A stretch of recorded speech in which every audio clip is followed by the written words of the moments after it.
The first time Nora Whitfield looked at me across a cluttered moving truck and said, "Wait, Jack Bishop? The Jack Bishop?"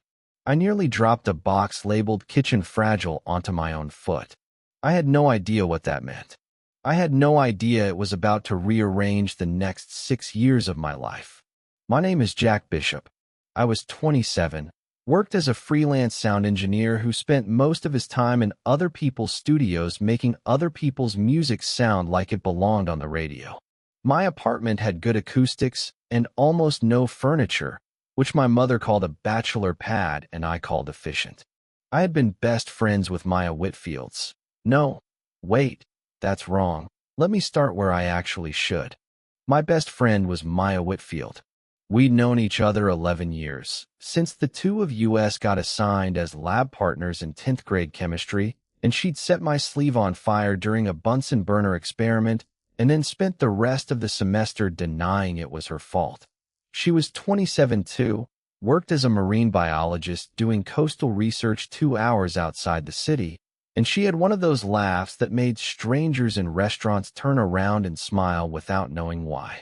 She had sunstreaked brown hair she always wore in a messy braid, green eyes that missed nothing, and a habit of calling me at 11 at night just to read me something funny she'd found on the internet. Like that was a normal thing best friends did. It was for us. It had been for 11 years. That Saturday, I was helping Maya move out of her old apartment and into a new one across town, closer to her research station. Her college roommate had driven in from 3 states away to help, because apparently that's what college roommates who actually liked each other did. I hadn't met Nora before. I'd heard the name 100 times. Nora said this. Nora did that. Nora once locked herself out of their dorm in a towel, but I'd never actually stood across from the woman. Now here she was, hands on her hips, staring at me like I'd grown a second head. "I'm sorry," I said, setting the box down carefully. "Should I know you? Because I feel like I'm failing a test." Nora was tall, dark-haired, wearing a paint-stained college hoodie and an expression like she'd just found buried treasure. "You're Jack. Jack from the lab fire story. Jack who drove 4 hours to bring her soup when she had the flu freshman year. Jack who she used to talk about so much our other roommate made a rule that we couldn't say your name after 10 p.m. because it kept Maya up half the night."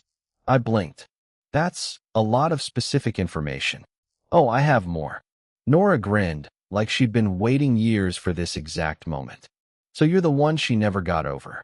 Behind her, in the doorway, Maya went very still with a lamp in her arms. "Nora," Maya said, in the exact tone people use right before they consider murder. "What?" "I'm just saying hello to your best friend." Nora turned back to me, entirely unbothered by the death glare aimed at the back of her head. "You have no idea, do you?" "No idea about what?" I looked between them. Maya's face had gone the particular shade of red that used to mean she was about to deny something very loudly. "Nothing," Maya said. "Nora exaggerates. It's a documented medical condition. It is not an exaggeration when there's a shoebox," Nora said cheerfully, hauling a box marked books toward the truck. "There is a literal shoebox. Nora, I'm not saying anything else." Nora set the box down, entirely too pleased with herself. "I'm just going to let this simmer." I stood there holding a lamp cord like it might explain something to me if I stared at it hard enough. Maya wouldn't look at me. That, more than anything Nora had said, told me something was actually going on. We'd been best friends for 11 years. I knew her tells.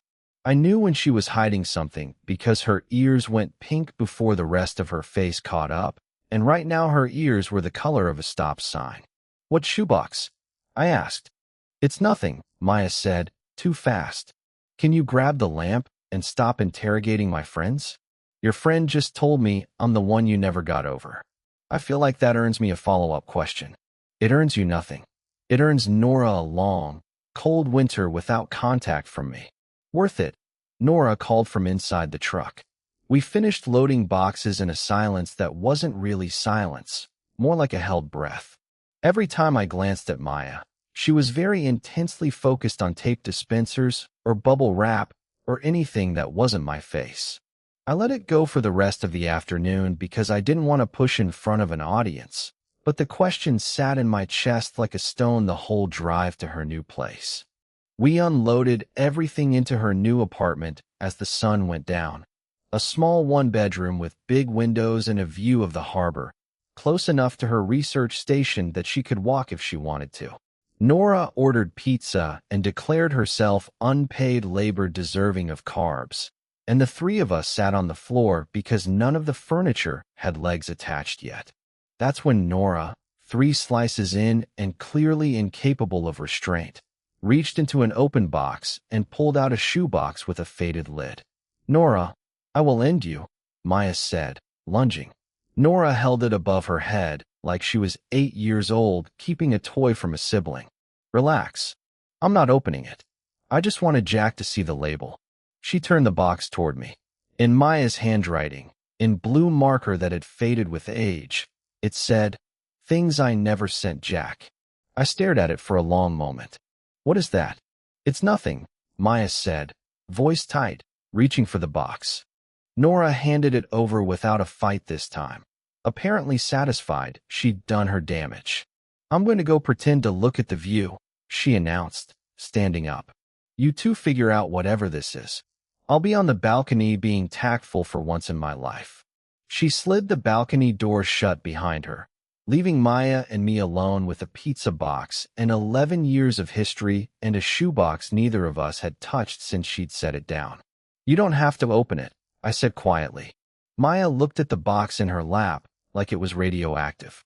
"I've had it since sophomore year of college," she said. "It's just letters. Notes. Things I wrote and never sent because they seemed like too much. My heart was doing something complicated in my chest. Too much for what?" She finally looked up at me. Her green eyes were bright, uncertain in a way I'd almost never seen on her. Maya was the most certain person I knew. She debated professors.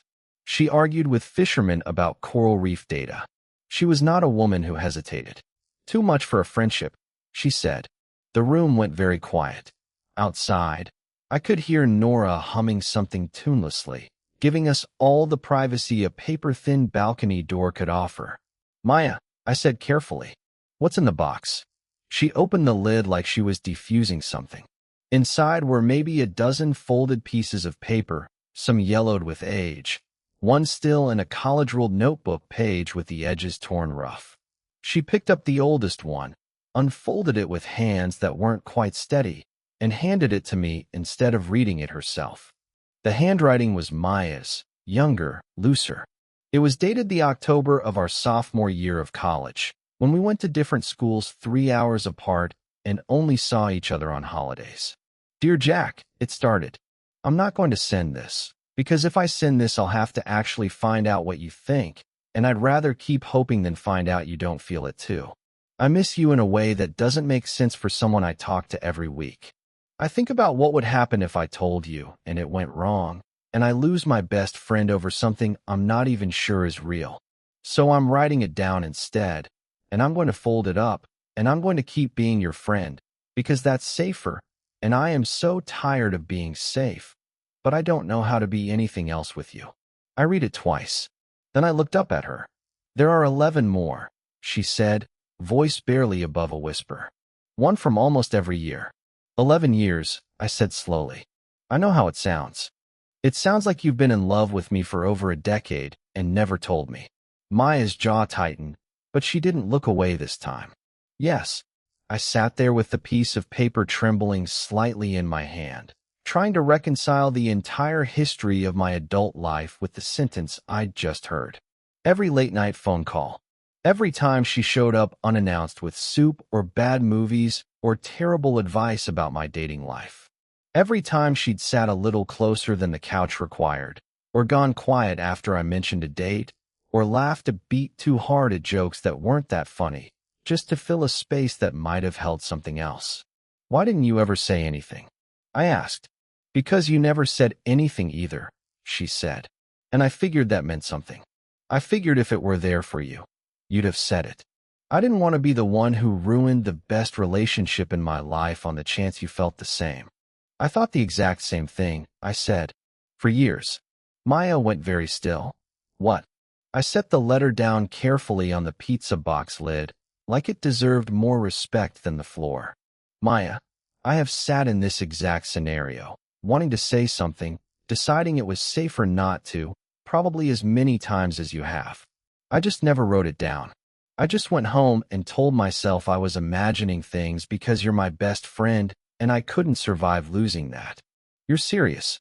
I have never been more serious in my life. Ask Nora. She apparently knew before either of us said a word out loud. From the balcony, muffled through the glass, Nora's voice called. I heard that, and I would like to point out I called it in college. Maya covered her face with both hands, half laughing, half something closer to tears. She's going to be unbearable about this for the rest of our lives. Probably, I agreed. Worth it. She lowered her hands and looked at me, and something in her expression had shifted from uncertain to something steadier, braver. Read the rest, she said, pushing the shoebox toward me. All of them. I want you to actually know.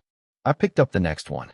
It was from the year I'd dated someone for 8 months, a woman named Priya, who Maya had always been polite to and never particularly warm toward. The letter was dated the week Priya and I broke up. I should be a better friend than this, it read. I should be sad for you because you're sad, and I am, a little. But mostly I've spent the last 8 months hating myself for feeling relieved every time you called to complain about her, because it meant you weren't happy, and some small, ugly, selfish part of me was glad. I don't want to be the kind of person who roots against someone else's happiness, so I have a chance. I'm trying to be better than that. I don't think I'm succeeding. I set it down slowly. I had no idea. You weren't supposed to. I picked up another, from 3 years back, the year my father had a health scare and I'd called her at 2 in the morning, unable to breathe from fear. This one was shorter. You called me first, it said. Before your mother, before your brother. You called me first, and I sat in the dark with the phone against my ear listening to you cry, and I have never in my life felt so certain of anything as I felt certain then that I would spend my whole life picking up that phone if you let me. By the time I got to the last one, dated only 2 months ago, my chest had gone tight in a way that had nothing to do with pizza and everything to do with 11 years finally making sense all at once. I don't know how much longer I can do this, the final letter said. I don't know how much longer I can sit across from you at dinner and not reach for your hand.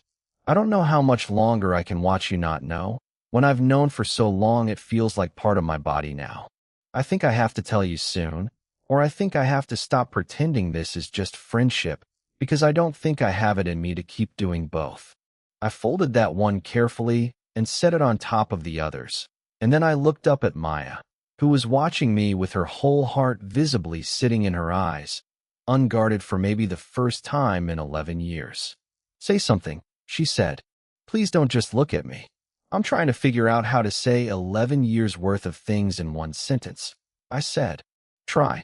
I reached across the pizza box and the shoebox and took her hand, the way I'd wanted to 100 times and always talked myself out of. Her fingers curled around mine immediately, like they'd been waiting. I love you, I said. I've probably loved you since before I understood what the word meant enough to be scared of it. I told myself for years that it was just how good friendships felt, because that story was safer than the alternative. But Maya, it was never just that. It was never just friendship for me, even on the days I convinced myself it was. Her eyes filled, and she let them. No pretending, no deflecting with a joke. I've been so scared, she whispered. Every year, I'd write one of those, and every year I'd tell myself next year I'll say it, and then I wouldn't, because I couldn't lose you. You were never going to lose me, I said. You were the safest thing in my life.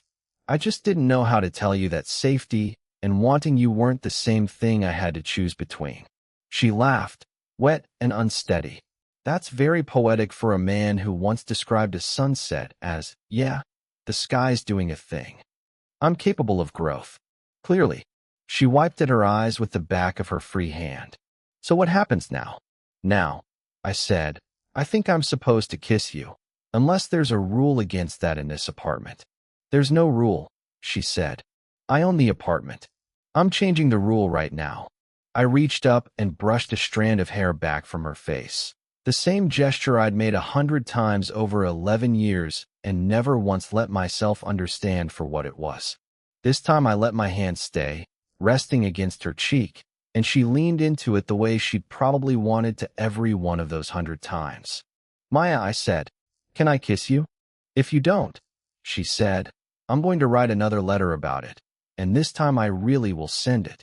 I laughed, and then I kissed her, careful at first, like the 11 years between us might shatter if I moved too fast. She made a soft sound against my mouth and reached up to grip the front of my shirt. And every phone call, every unspoken glance, every time I told myself I was imagining something that wasn't there, rearranged itself into a story that had actually been true the entire time. When we finally broke apart, her forehead rested against mine, both of us breathing like we'd run somewhere. Well, she whispered, that took 11 years. To be fair, I said, we had a whole friendship to fit in first. Worth the wait. Immeasurably. The balcony door slid open at exactly that moment, because apparently Nora's patience had officially expired. She stood in the doorway with her arms crossed and the smuggest expression I had ever seen on a human face. Finally, she announced, do you have any idea how cold it is out there? I gave you an entire pizza's worth of time. You could have come in earlier, Maya said, not moving away from me. And missed the tension building to a fever pitch? Absolutely not. I have been waiting 6 years for this moment. I am owed the full theatrical experience. Nora dropped back onto the floor, grabbed a slice of pizza, and pointed it at me. For the record, Jack, I have known about that shoebox since junior year of college, and I have never once told a single soul, which makes me the most trustworthy person either of you know. You told him 5 seconds after meeting him, Maya said. That doesn't count. That was a strategic intervention. Nora took a bite of pizza, thoroughly unbothered. You two have been circling each other for 11 years. Somebody had to light the fuse. You could have just told me directly, I said. Instead of the dramatic, you're the one she never got over line. Where's the fun in that? Nora grinned. Besides, your face was priceless. I'm framing the memory. Maya laughed, leaning her head against my shoulder like it was the most natural thing in the world, which after 11 years, I supposed it was. I'm going to need a new roommate rule, she said. No revealing shoeboxes without a warning label. Add it to the list, Nora said. Right after no naming imaginary pets after fights, and no crying during nature documentaries in front of guests. That was one time. It was the otters. I understand. I still bring it up because it's a personality trait now.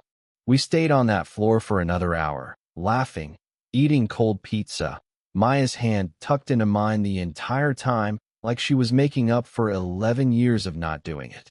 Nora eventually declared she needed sleep before her drive home the next morning and disappeared into the guest room, but not before pointing at both of us and saying, I expect to be thanked at the wedding, with the total confidence of a woman who already knew she'd be right.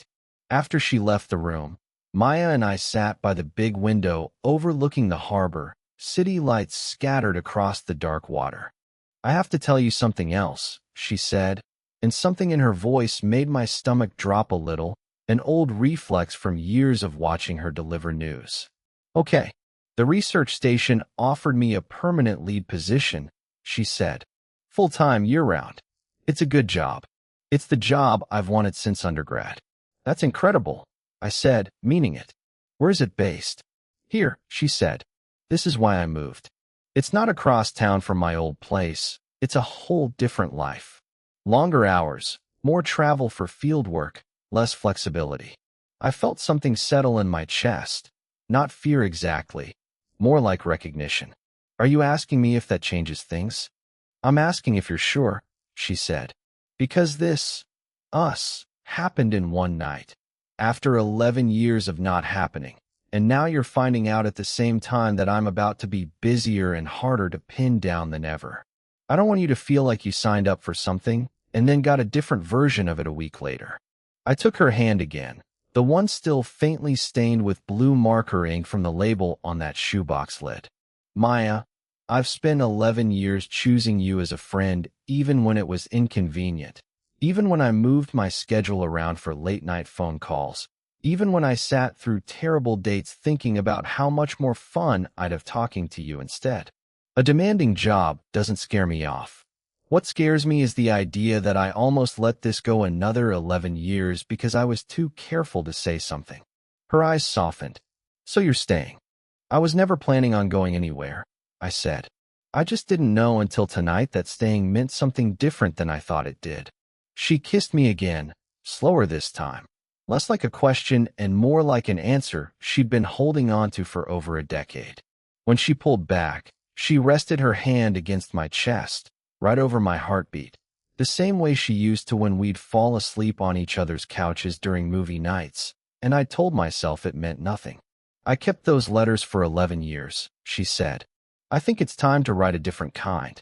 What kind? The kind where I actually send it, she said. Starting with you. Over the following weeks, we figured out what it meant to turn 11 years of friendship into something that had an actual name. It wasn't seamless. We fumbled the way two people do when they've spent over a decade perfecting a different version of closeness and now have to relearn the same person from a new angle. I caught myself calling her buddy out of habit, and she'd laugh every time. She caught herself introducing me to new colleagues as my best friend before catching herself and adding, and boyfriend, like she was still getting used to the second half of that sentence. Her new job took her out on the water for days at a stretch some weeks, tracking migration patterns and water temperatures and things I only half understood but loved hearing about anyway, because she talked about coral reefs the way most people talked about their favorite songs. I learned to work around her unpredictable schedule the same way I'd learned to work around every other version of her life for 11 years. Except now, when she came home exhausted and salt-crusted, I got to be the one who met her at the door instead of the one who heard about it secondhand over the phone. Nora visited every few months, always managing to find a new way to remind us both that she'd called it first. She brought a framed photo to Maya's apartment one visit.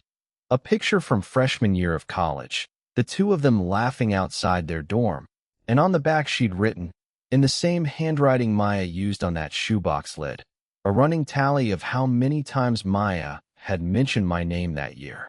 The number was absurd. Maya threatened to throw the photo in the harbor. She kept it on the shelf instead. 6 months in, Maya's parents invited me to Sunday dinner, the same dinner Maya's mother, Linda, had hosted every week for years, the one I'd attended dozens of times as Maya's friend Jack before I officially became something else. Linda served pot roast and green beans and, halfway through the meal, set down her fork and looked directly at me with an expression that meant trouble. So she said, "When are you two making this official?" Maya nearly choked on a green bean. Her father, Robert, muted the football game from the other room without being asked, suddenly very invested in a conversation that didn't involve his fantasy roster. "Mom," Maya said, "we've been dating 6 months. I've been waiting 11 years, Linda said, entirely unbothered. "I get a vote. You do not get a vote. I fed that boy Sunday dinner for a decade before you two figured out what the rest of us already knew." Linda turned to me. "Jack, tell her. Some things don't need 11 years and 6 months to be obvious." I looked at Maya, who was somewhere between mortified and laughing, her ears doing the thing they always did when she was cornered. "For the record," I said, "I agree with your mother." "Traitor," Maya muttered, but she was smiling. "I've had a ring for about 3 weeks," I admitted. The table went silent in a way that made Linda's fork clatter against her plate. Maya turned to me slowly, green eyes wide. "You've had a what?" "A ring," I said. I was waiting for the right moment. I didn't expect your mother to ambush me into confessing it over pot roast, but here we are.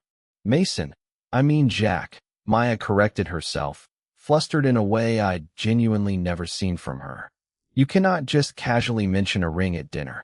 "Apparently I can," I said, standing up from my chair. "Since we're already doing this." I got down on one knee right there at her parents' dining table, the same table where I'd eaten 100 Sunday dinners as her best friend, long before either of us admitted what we actually were to each other. Linda made a sound somewhere between a gasp and a triumphant shout. Robert, still holding the remote, looked like he might cry. Maya's younger brother, halfway through stealing a dinner roll, froze with it still in his hand. Maya, I said, I spent 11 years too careful to tell you the truth, and I don't want to spend one more day being careful about this. You are the best friend I've ever had, and the only person I've ever wanted to build a life with, and I don't want to keep pretending those are two separate things. Marry me. Maya's hands flew to her mouth. Tears spilled over immediately, no hesitation this time, no folding it up into a letter she'd never sent. Yes, she said. Obviously yes. You couldn't have asked me somewhere without an audience? Where's the fun in that? I said, echoing Nora without meaning to, and Maya laughed through her tears as I slid the ring onto her finger. Linda actually did start crying at that point, loudly enough that Robert had to hand her a napkin. Maya's brother finally got his phone out to record the aftermath, a decade too late to capture the proposal itself, and nobody cared. We got married the following spring in a small ceremony by the harbor, close enough to Maya's research station that she joked the officiant should double as a marine biology consultant. Nora stood up as her maid of honor and used her entire toast to recount, in humiliating detail, the exact moment she'd handed me that shoebox and watched my whole face change. I called it in college, she announced to a room full of laughing guests. I called it again the day I met him. I would like this on the record before anyone else takes credit. During our first dance, Maya rested her head against my chest the way she used to on movie nights we'd both pretended meant nothing. Any regrets? She asked quietly. Only that it took us 11 years, I said. We had a whole friendship to build first, she said, echoing my own words back to me. I think it made the rest of it sturdier. 2 years later, we still keep that shoebox on a shelf in our living room. Empty now except for the very last letter Maya ever wrote and actually sent. The one she wrote to me on our wedding night, instead of folding it away and hiding it. The one that starts with, I finally get to send this one, and doesn't end with any hesitation at all. Nora visits twice a year and still brings that framed photo with the running tally on the back, and every single time, she updates it with a new number just to watch Maya groan. We let her, because honestly, she earned it. Some fuses are worth being lit by someone brave enough to say the thing out loud when 2 other people have spent over a decade too scared to. What would you have done if your best friend's roommate looked you dead in the eye and said, "So you're the one she never got over"? Would you have asked the follow-up question, or would you have let 11 years of comfortable silence keep winning?